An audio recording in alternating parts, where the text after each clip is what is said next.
오늘 말씀은 야고보서 5장 7절에서 11절 말씀입니다. 야고보서 5장 7절에서 11절 말씀을 우리 다 같이 읽겠습니다.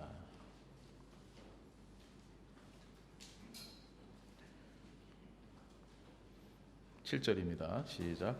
그러므로 형제들아, 주께서 강림하시기까지 길이 참으라. 보라, 농부가 땅에서 나는 귀한 열매를 바라고 길이 참아 이른 비와 늦은 비를 기다리나니, 너희도 길이 참고 마음을 굳건하게 하라. 주의 강림이 가까우니라.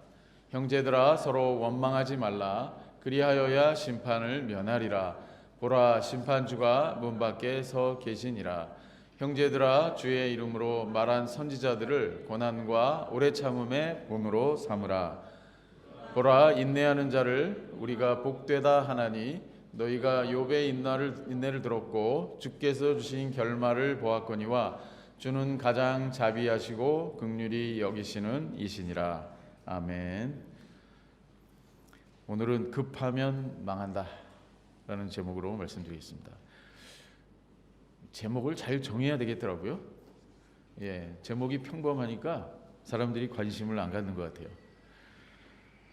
빌 게이츠라는 분 여러분 잘 아시죠? 생각의 속도라는 책을 지었는데, 그 책에서 이런 이야기를 했습니다. 1980년대는 질의 시대다. 질, 퀄리티, 그러니까 퀄리티를 생각하는 그런 시대였는데, 1990년에는 엔지니어링, 재설계의 시대, 모든 걸 다시 꿰어 맞추는 그런 시대. 그런데 2000년은 이제 스피드의 시대다, 속도의 시대라고 말했습니다. 이것은 아마 이 세상이 빠른 속도로 변하고 있기 때문에 그렇게 말했을 것입니다.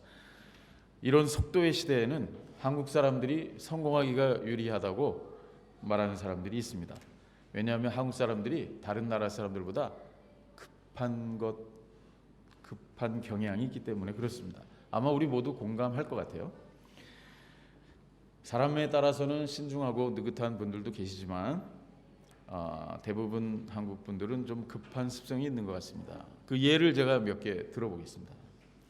식당에 가면 음식이 나오기 전에 수저를 세팅을 하고, 그리고 반찬이 나오면 밥하고 같이 먹어야 되는데 먼저 다 먹어 치워버립니다. 그리고 또 달라 그럽니다. 그래서 어떤 식당에 가면은 아예 반찬을 미리 안 줍니다. 뜨거운 국이나 찌개가 나오는데 이거를 후후 불어가면서 입천장을 데워가면서 그냥 다 먹어 치웁니다. 외국인들이 보면 이해가 안 되는 거죠. 고기를 구울 때도 익도록 놔둬야 되는데 계속 뒤집습니다. 커피 자판기에서 커피를 뽑으면 종이컵이 내려오는데, 커피가 다 당기고 나면 꺼내면 되는데 그 종이컵 붙잡고 있습니다. 이렇게 빨리 꺼내려고 손을 대는 사람들도 있습니다. 식당에서 카드로 계산할 때 한국에 가면은요, 주인이 손님의 사인을 받지 않고 자기가 그냥 쫙 긋고 돌려줍니다. 이거는 금융법상으로도 이게 맞지 않는 건데, 어쨌든 손님만 급한 것이 아니라 주인들도 아주 급합니다. 엘리베이터에 타면은 타자마자 닫힌 버튼을 누릅니다. 어떤 사람은 자기가 몇 층 갈 건지 누르기 전에 닫히는 버튼을 먼저 누릅니다. 요즘에 코로나 때문에 다른 사람 못하게 하려고 더 빨리 누르는 것 같아요. 자동 회전문이 있는데 가운데 이렇게 서서 점잖게 나가야 되는데 앞쪽에 바짝 써갖고 밀면서 나갑니다. 그래가지고 이 회전문이 자꾸 고장이 난다고 그 수리하는 자들이 이야기합니다. 한국 사람들 정말 성격 급합니다. 빠른 것이 좋긴 한데 기다리지 못하면, 인내하지 못하면 실수를 많이 할 수 있고 실패할 가능성이 있기 때문에 우리는 오늘 인내에 실패한 사람들과 성공한 사람들 이야기를 좀 해보려고 합니다. 성경에서 우리는 인내에 실패한 사람들 볼 수 있습니다. 첫 번째로 가장 먼저 인내에 실패한 사람으로 가인을 들 수 있습니다. 그는 바른 예배 드리기를 실패했습니다. 창세기 4장에 의하면 농사 짓는 사람이었는데 그래서 땅에 소산이 나왔을 때 그걸 가지고 하나님 앞에 제물로 드리며 예배를 했습니다. 그런데 5절에 보면 하나님께서 그와 그의 제물을 받지 않으셨다고 합니다. 가인은 몹시 화가 났고 안색이 변했습니다. 이것을 보신 하나님께서 왜 화를 내느냐, 왜 안색이 변했느냐고 물으셨습니다. 아랑곳하지 않고 그는 태도를 바꾸지 않았습니다. 하나님이 다시 말씀하십니다. 내가 선을 행하면 어찌 낯을 들지 못하겠느냐.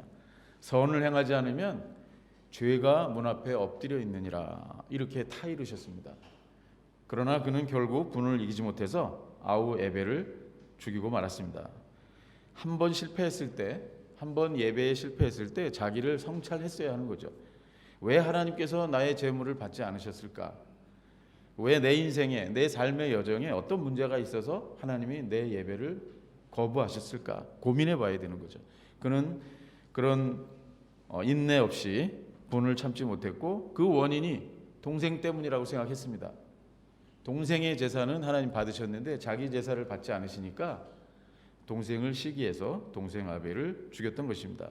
그는 여호와 하나님의 인자하심을 힘입어 다른 사람들로부터 죽임을 당하지는 않았지만 평생 고통스러운 삶을 살 수밖에 없었습니다. 또 실패한 예를 보면 이삭을 기다리지 못한 아브라함과 사라도 좋은 예가 됩니다. 창세기 12장에서 하나님은 이미 아브라함에게 큰 민족을 이루게 해주시겠다고 약속하셨습니다. 그런데 참지 못했죠. 창세기 15장 4절에서 그 사람이 내 상속자가 아니라 내 몸에서 날 자가 상속자가 되리라. 다시 한번 확인해 주셨어요. 힌트를 주신 거죠. 내가 너에게 아들을 주겠다. 힌트를 주셨는데 16장 15절 16절에 가면 아브라함은 하나님의 약속을 기다리지 못하고 86세 때 하갈로부터 아들 이스마엘을 얻게 됩니다. 창세기 25장 12절에서 18절 사이를 보면 이스마엘은 137세까지 살면서 수많은 자녀를 낳았습니다. 그들은 하윌라에서부터 아수르로 통하는 애굽 앞 술까지 이르러서 형제의 맞은편에 거하면서 지금까지도 이스라엘 민족들을 괴롭히고 있습니다. 또 배고픔을 참지 못한 에서도 있습니다. 창세기 25장에서 에서는 들에 나가서 아마 사냥을 하고 돌아온 것 같습니다. 너무 피곤하고 배가 고팠는데 동생 야곱이 죽을 끓이고 있었습니다. 그 죽이 먹고 싶어서 참지 못하고 자신이 갖고 있던 장자의 명분을 경솔하게 내어주고 말았습니다. 따뜻한 죽인지 식은 죽인지 잘 모르겠지만 팥죽인지 콩죽인지 잘 모르겠지만 하여튼 그 죽 한 그릇을 먹고 그는 역사의 뒤안길로 사라지고 맙니다. 잠시 배고픈 것 참지 못해서 인생의 실패를 맛본 대표적인 사람입니다. 모세를 기다리지 못한 이스라엘 백성들도 있습니다. 창세기 32장에 보면 모세가 산에서 더디 내려오자 아론과 그 백성들이 금고리들을 다 모아서 불에다 넣어가지고 금송아지를 만들었습니다. 그리고 이것이 애굽에서 너희를 인도하여 낸 너희의 신이라고 그렇게 선포했습니다. 이 일로 이스라엘 백성들은 큰 책망을 받게 되고 3,000명이 죽임을 당하게 됩니다. 그리고 모세가 두 번째 돌판을 또 받기 위해서 시내산까지 또 올라가는 수고를 하게 됩니다. 또 하나 예는 사울을 들 수 있습니다. 사무엘을 기다리지 못한 사울의 실패한 인생 볼 수 있습니다. 사무엘상 13장 15절 13장에서 15장 사이를 보면 사울이 사무엘이 7일 내로 오겠다 그랬는데 아직 도착을 하지 않았습니다. 사무엘이 길갈로 오지 않자 사울이 번제와 화목제물을 가지고 오라 그러고 제사장 없이 스스로 번제를 드렸습니다. 번제를 마치자마자 사무엘이 나타났는데 사울 왕에게 이렇게 말했습니다. 왕이 망령되게 행하였도다. 왕이 왕의 하나님 여호와께서 왕에게 내리신 명령을 지키지 아니하였나이다. 이제 왕은 이스라엘의 왕이 더 이상 아닙니다. 사무엘은 사울 왕에게 하나님은 번제와 제사보다도 그의 목소리를 청종하고 순종하는 것을 더 원하시는 분이라고 설명을 해주었습니다. 반면에 성경에 보면 인내에 성공한 사람들 이야기가 나옵니다. 욥의 경우를 봅시다. 자타가 공인하는 온전하고 정직하였던 하나님의 사람 욥은 사탄의 시험을 받아서 사랑하는 자녀들을 하루아침에 다 잃게 됩니다. 그리고 있던 재산도 다 없어집니다. 재산뿐만 아니고 발바닥에서부터 머리끝까지 온 몸에 종기가 나서 기왓장을 깨트려서 하루 종일 앉아서 그거를 긁고 있었다고 성경은 말합니다. 아내까지도 그를 조롱했고 친한 친구들도 위로가 되지 못했습니다. 그는 자신이 태어난 것을 후회하여 자신의 생일을 저주했습니다. 그러나 그가 인내하고 회개하며 친구들을 위해서 기도할 때 하나님은 욥을 곤경에서 건져주시고 모든 소유를 다시 갑절로 갚아주셨습니다. 아들과 딸들도 다시 허락하시고 그 이후에 140년을 더 살면서 부귀영화를 누리게 해주셨습니다. 욥이 엄청난 고난과 시련 속에서도 끝까지 하나님에 대한 믿음을 지켜서 축복을 받을 수 있었던 것은 인내하는 믿음이 있었기 때문입니다. 이러한 욥의 인내를 본받아 믿음의 생활을 하면서 이 어려움을 극복하고 하나님의 복을 우리 모두 누려야 하지 않겠습니까? 야고보서 5장 11절 말씀에 보면 보라 인내하는 자를 우리가 복되다 하나니 너희가 욥의 인내를 들었고 주께서 주신 결말을 보았거니와 주는 가장 자비하시고 긍휼히 여기는 자신이라. 이제 욥의 이야기를 들었으니 욥처럼 인내함으로 기다리고 순종하고 거룩한 삶을 살라고 하는 말씀이죠. 시련을 이겨내라는 말씀이죠. 또 야고보서 5장 10절은 형제들아 주의 이름으로 말한 선지자들을 고난과 오래 참음의 본으로 삼으라고 말하고 있습니다. 선지자들의 인내를 살펴봅시다. 구약에 보면 많은 선지자들이 등장합니다.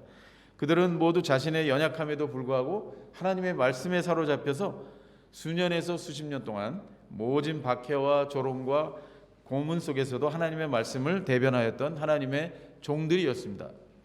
야고보 사도는 하나님의 말씀을 전했던 선지자들이 받았던 고난과 인내를 우리는 배워야 한다고 말하고 있는 것이죠. 에스겔 선지자를 보십시오. 포로로 잡혀가고 그러나 선지자로서의 사명을 받고 난 이후에 한때 벙어리가 되기도 하고 박해도 받고 사랑하는 아내가 죽기까지 하지만 그는 인내함으로 그 사명을 다하고 위대한 하나님의 선지자로 남게 되었습니다. 예레미야는 어떻습니까? 구덩이에도 갇히고 여러 번 투옥도 되고 바벨론으로 압송되기도 하면서 거짓 선지자들과 우상 숭배자들을 책망하고 고뇌 가운데 하나님의 말씀을 붙잡고 인내함으로 사명을 완수했던 눈물의 선지자였습니다. 얼마나 괴로웠으면 에레미야 20장 18절에 보면 이렇게 한탄합니다. 어찌하여 내가 태에서 나와서 고생과 슬픔을 보며 나의 나를 부끄러움으로 보내는고. 그는 자신이 이 세상에 태어난 것을 한탄했습니다. 그러나 그는 하나님의 말씀을 선포하여 이스라엘 백성들을 회개하게 하고 소망을 갖도록 인내하며 자신의 평생을 바쳤던 것입니다. 바울은 어떻습니까? 사도 바울은 복음을 전하는 과정에서 많은 시련과 어려움을 겪었습니다. 고린도후서 11장에 의하면 감옥에도 gat히고 40에서 하나 가만매, 그러니까 39대씩 맞는 거죠. 율법에 40대 이상 때리지 못하게 돼 있었거든요. 39대만 딱 때리는 거예요. 그런 매를 5번 맞았어요. 태장으로 맞고 돌로 맞고 파선해서 바다에 표류하기도 했습니다. 전도 여행길에 강도를 만나기도 하고 동족들이 죽이려고 한 것도 여러 번 있었고요. 이방인의 위험과 시내의 위험과 광야의 위험과 바다의 위험, 거짓 형제의 위험을 당했습니다. 여러 번 자지도 못하고 줄이고 목마르고 굶고 춥고 헐벗는 일을 당했습니다. 그러나 바울은 극한 어려움 속에서도 끝까지 인내와 믿음을 지켜서 하나님의 큰 복을 누렸습니다.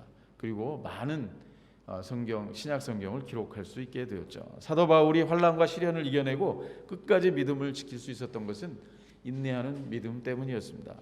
그는 그가 만난 모든 성도들에게 인내와 믿음으로 주님의 길을 쫓아가야 한다고 권면했고 그 자신이 스스로 그런 삶을 모범을 보여주었습니다.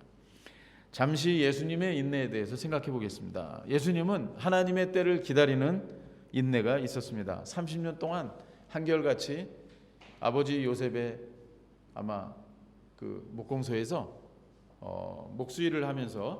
목공일을 하면서 하나님의 때를 기다리고 아버지의 사업을 도왔습니다. 자신보다 먼저 와서 자신의 길을 평탄케 하고 주의 길을 예비할 선지자 세례 요한이 나타날 때까지 그는 인내로 기다리셨습니다. 두 번째로 예수님은 제자들을 훈련시키시는 일에 인내했습니다. 한심한 제자들, 엉뚱한 소리하는 제자들, 그리고 서로 다투고 서로 높아지려고 하는 그 제자들을 데리고 3년 동안을 신경일을 했습니다. 돌아가시는 날까지도 믿을 만한 제자는 한 사람도 없었습니다. 그러나 예수님은 포기하지 않으시고 제자들의 욕심을 책망하시기보다는 위대한 사람이 되려면 낮아져야 된다. 그리고 섬기는 자가 돼야 된다.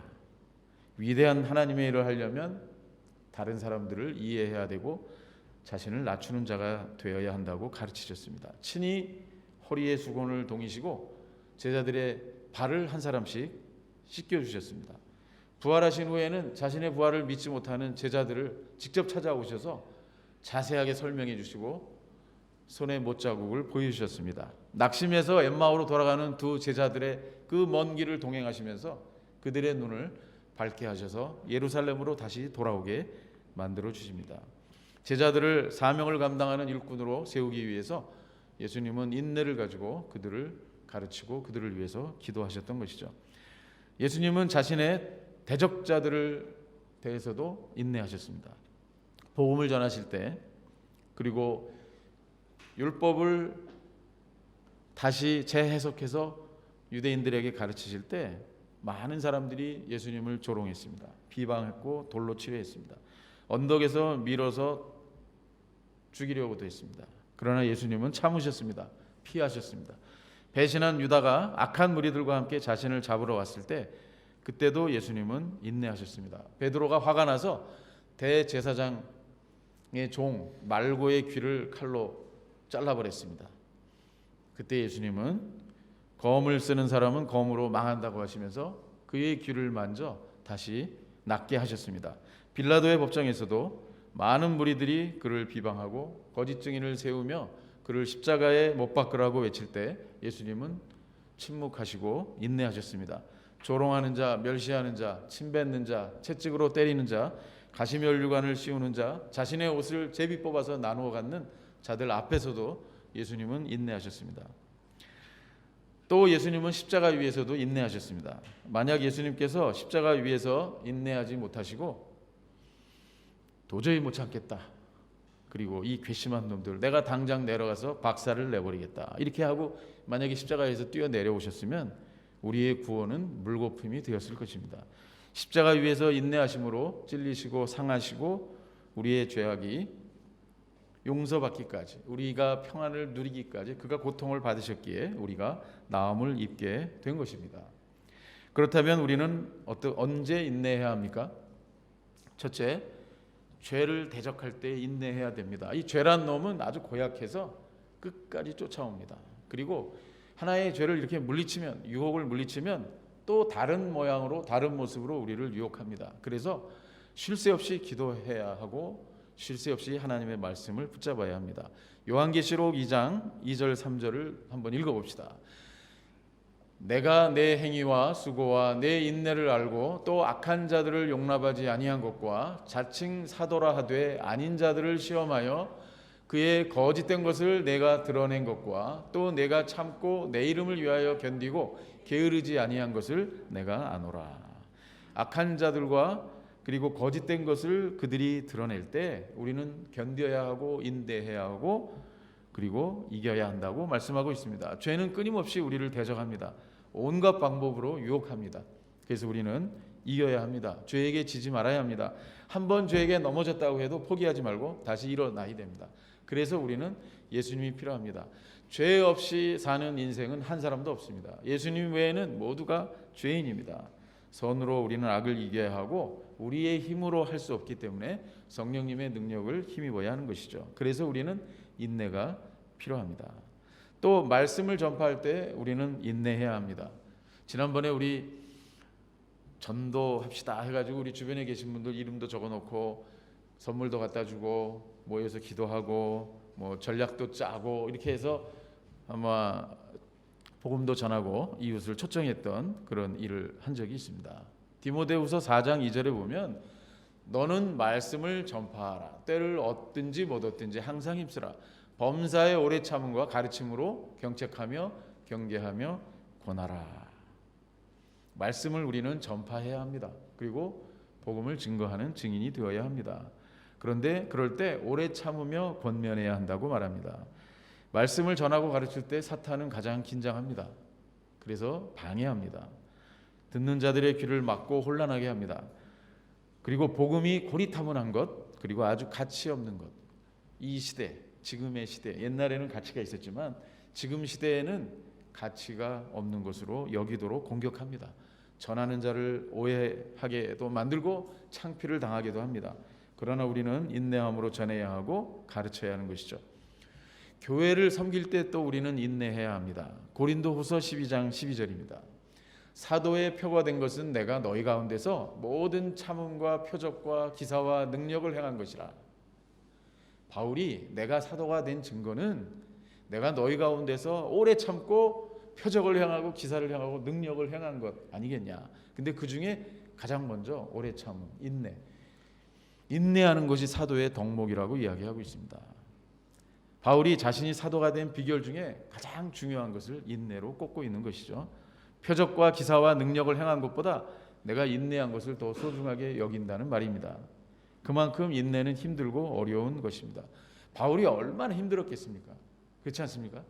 좋은 일 하는데, 하나님을 위해서 일하는데, 그리고 내가 예수님을 안 만났으면 잘 먹고 잘 살았을 텐데, 회당에 가면 어서 오십시오 하고 상석에 앉고 마이크도 잡고 뭐 페이를 받았는지 어쩐지 모르지만 잘 살았을 텐데, 예수님 만나가지고 고생 직사하게 하고 가는 데마다 핍박을 받고 그리고 유대인들로부터 배척을 당하는 그 삶을 살면서 얼마나 힘들었겠어요.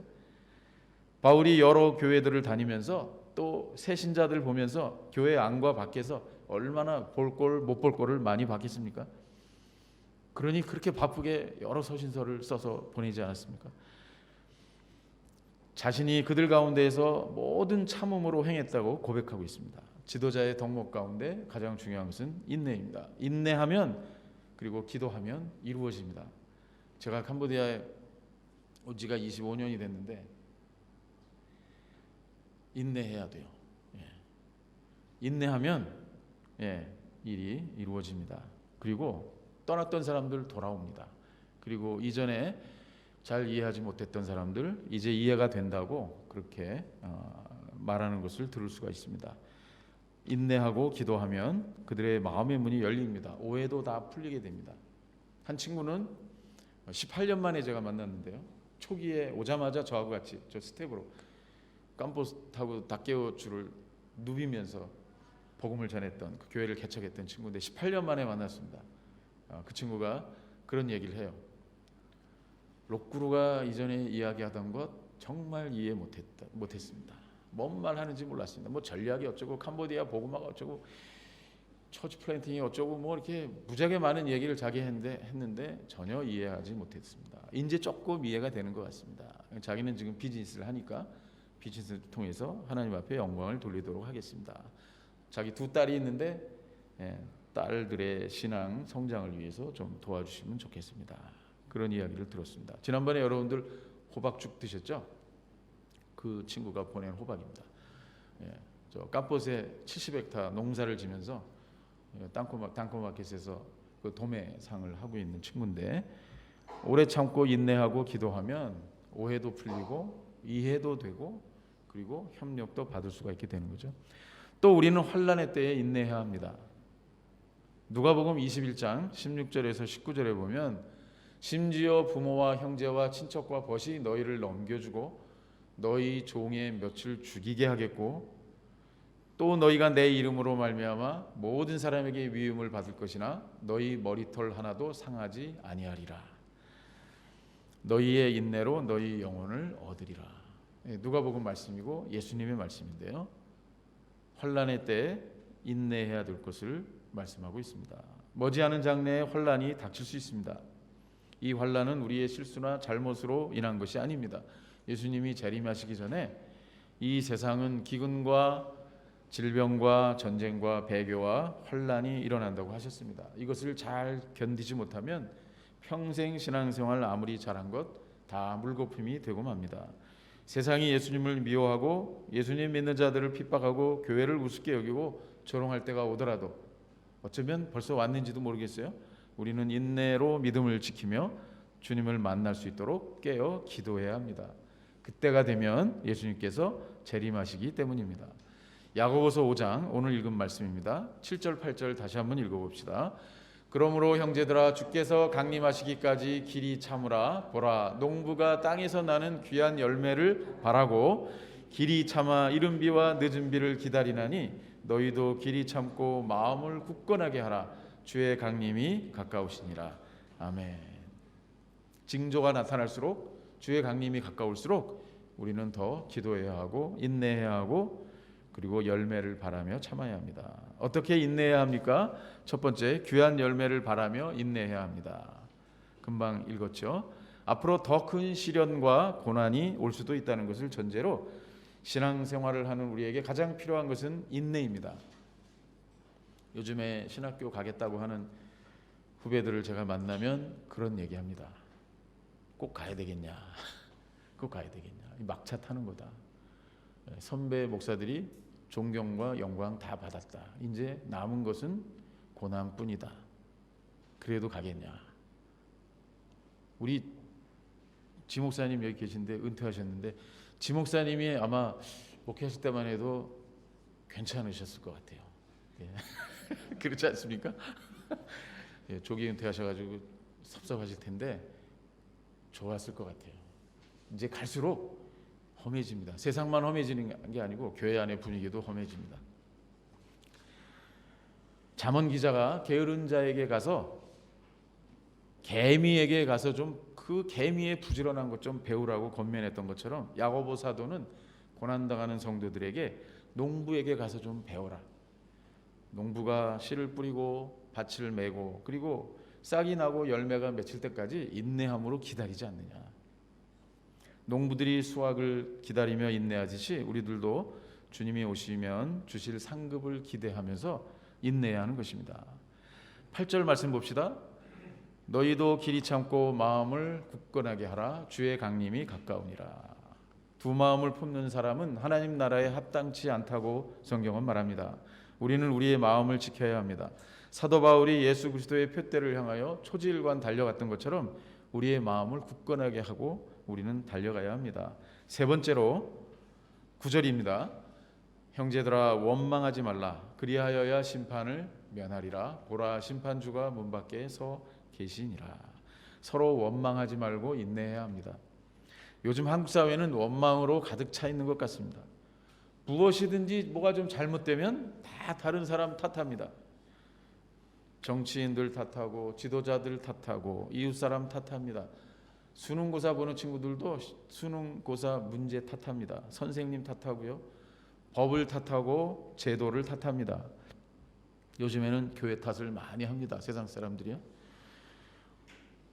우리 교회가 있는 이 길에도 한국 상점이 한 10개 정도 되는 것 같습니다. 그중에 6개, 7개가 음식점이나 카페인데요.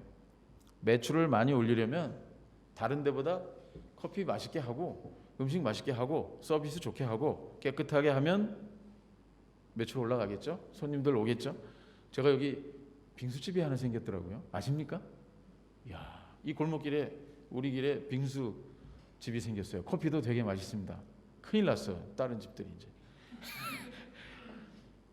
자꾸 같은 업종의 가게들이 들어오는 것을 원망하지 말고 시기하지 말고 내가 더 나은 환경 만들고 더 맛있게 하고 더 좋은 서비스 제공하면 성공할 수 있는 거죠. 세상이 험해지고 자꾸 비난을 하고 할 게 아니고 서로 인내하면서 원망하지 말고 자신을 점점 더 거룩하게 만들어 가야 되는 거죠. 마지막으로 해피엔딩으로 끝날 결말을 기대하며 우리는 인내해야 합니다. 11절 보십시오. 보라 인내하는 자를 우리가 복되다 하나니 너희가 욥의 인내를 들었고 주께서 주신 결말을 보았거니와. 주는 가장 자비하시고 긍휼히 여기시는 이시니라. 아멘. 더 귀하고 멋진 복이 확정되어 있음에도 불구하고 여기저기 한눈을 팔다가 그리고 세상 것을 소유하려고 그렇게 시간을 허비하다가 안간힘을 쓰다가 나중에 해피엔딩을 맛보지 못한다면 얼마나 후회스럽고 얼마나 부끄러운 일이 되겠습니까? 히브리서 12장 1절은 이렇게 말합니다. 이러므로 우리에게 구름같이 둘러싼 허다한 증인들이 있으니 모든 무거운 것과 얽매이기 쉬운 죄를 벗어버리고 인내로서 우리 앞에 당한 경주를 경주하자. 만약에 예수님을 믿는 사람이 나 혼자밖에 없다 이 세상에, 만약에 그렇다면 얼마나 힘들고 외롭겠습니까? 그런데 우리 주위에 많은 증인들이 있다고 성경은 말합니다. 그리고 실제로 우리 주변에 많은 그리스도인들을 볼 수 있습니다. 요즘에는 페이스북을 하면 캄보디아 사람들 이렇게 친구를 찾으면 크리스찬들이 굉장히 많아요. 그리고 너무 감사한 거는 깜포 출신들이 너무나 많아요. 너무 감사해요. 어떤 선교사님이 얼마 전에 깜포 다녀오셔갖고 어떤 누구를 만났는데 캄보디아 리더를 만났는데 이성민 선교사 안다고 하더라고. 그래서 그 교회는 깜포에서 제일 오래된 교회입니다. 제가 말씀드렸는데요. 여러분, 우리 주변에 허다한 증인들이 있고 동역자들이 있습니다. 그리고 함께 기도할 수 있는, 예배할 수 있는 믿음의 선배들과 후배들이 있지 않습니까? 자랑스러운 간증도 요즘 넘쳐납니다. 얼마나 감사한 일이고 얼마나 격려가 되는 일입니까? 야고보서 1장 12절은 또 이렇게 말합니다. 시험을 참는 자는 복이 있나니 이는 시련을 견디어낸 자가 주께서 자기를 사랑하는 자들에게 약속하신 생명의 면류관을 얻을 것이기 때문이라. 아멘. 인내하지 못하면, 그리고 급하게 살면 망할 수 있습니다. 인내하며 믿음의 경주를 다했던 믿음의 선배님들을 생각하며 이겨냅시다. 시험과 고난을 인내로 이기고 좋은 결말을 얻읍시다. 해피엔딩으로 끝날 결말을 기대하면서 이겨냄으로 주님께서 약속하신 생명의 면류관을 얻는 주님의 자녀들이 되시기를 주님의 이름으로 축원합니다. 기도하겠습니다.